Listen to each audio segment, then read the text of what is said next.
ნიუ-იორკის სიმსივნის ცენტრში გამოსცადეს პრეპარატი, რომელმაც კვლევის მონაწილე ყველა ონკოპაციენტი 100%-ით განკურნა კიბოსგან. კვლევის მონაწილეებს სწორი ნაწლავის მეორე ან მესამე სტადიის სიმსივნე ჰქონდათ. მძიმე დიაგნოზის მქონე 14 პაციენტს 6 თვის განმავლობაში ყოველ 3 კვირაში ერთხელ უკეთებდნენ იმუნოთერაპიული პრეპარატის დოსტარლიმაბის ინექციას.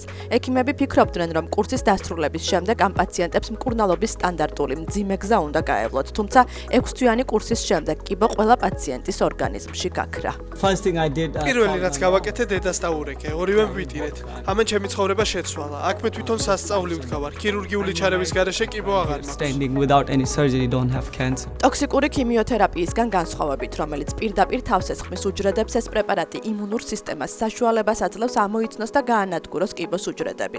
ბოლო დაკვირვებით პირველი პაციენტების უმრავლესობა კვლავ ჯანმრთელია კიბოსგან.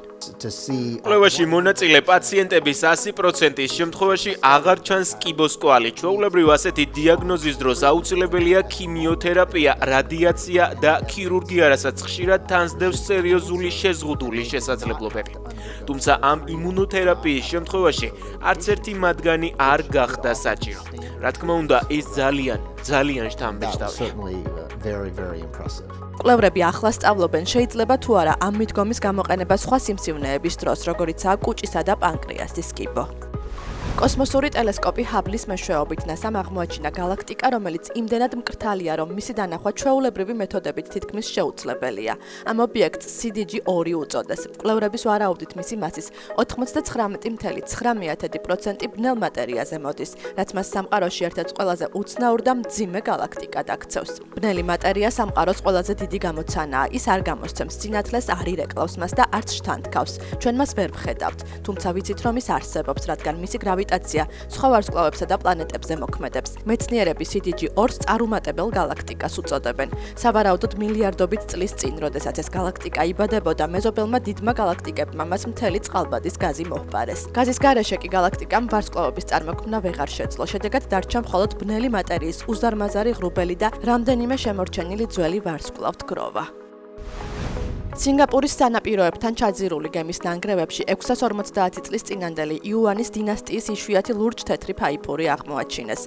ხომალდი სავარაუდოდ ჩინეთიდან თემასეკისკენ მიცურავდა. საზღვაო არქეოლოგების გუნდს მე-14 საუკუნის გემის ტვირთის ნარჩენების შესასწავლად და ამოსაღებად 4 წელი დასჭირდა. უმთავრესი გამოწვევა გარემო იყო. მუსონების დროს ზღვა ძალიან ღელავს. სამხრეთ ჩინეთის ზღვიდან მომავალი ტაიფუნები ქმნიან მასიურ ტალღებს, რის გამოც მყინთავი ერთ წამს ერთ ადგილასაა, მომდევნო წამს კი 10 მეტრის მოშორებით. ზოგჯერ ხილვადობა საცურაო აუზის მსგავსია, ზოგჯერ კი სრული სიბნელია და გზას მხოლოდ ბაზისური ხაზის დახმარებით ვიკვლევთ. 3.5 ტონა კერამიკის ნამსხვრევიდან 126 კილოგრამი იუანის დინასტიის ფაიფური აღმოჩნდა. ეს არის გამორჩეული ლურჯ-თეთრი რთული ორნამენტებით შემკული კერამიკა. კაკაპო მსოფლიოში ერთადერთი თუთიყუშის სახეობაა, რომელიც ვერ დაფრინავს და ის თითქმის გადაშენდა. ზოოლოგების განმარტებით კაკაპოები არიან ზედმეტად მძიმე, ზედმეტად ნელი და ზედმეტად გემრიელი იმისთვის, რომ მტაცებლების გარემოცვაში გადარჩნენ. თანაც გამრავლების მიმართ უკიდურესად გულგრილ დამოკიდებულებას იჩენენ. კაკაპო ძალიან უცნაური თუთიყუშია, რომელიც მხოლოდ აქ, ახალ ზელანდიაში ბინადრობს. მას ძალიან ძლიერი ფეხები აქვს, მიუხედავად იმისა, რომ ფრენა არ შეუძლია, ძალიან კარგად მიცოცავს მაღალ ხეებზე.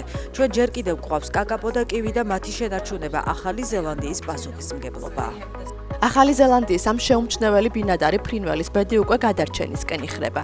ეს მოხდა არასტანდარტული კონსერვაციის ძალისხმევის შედეგად, რომელმაც 3 ათწლეულის განმავლობაში სახეობის პოპულაცია 50-დან 200-მდე გაზარდა. წელს კი კაკაპოს საყვარელი კენკრის უხმა მოსავალმა ფრინველებში შეწყვილების იშვიათი ენთუზიაზმი გამოიწვია. კვლევრებს წიწილების რეკორდული რაოდენობის იმედი აქვთ. ეს კაკაპოს მიაახლოებს იმ საფრთხის თავიდან აცილებასთან, რომელიც სულ ცოტა ხნის წინ გარდაუვალ გადაშენებად ითვლებოდა.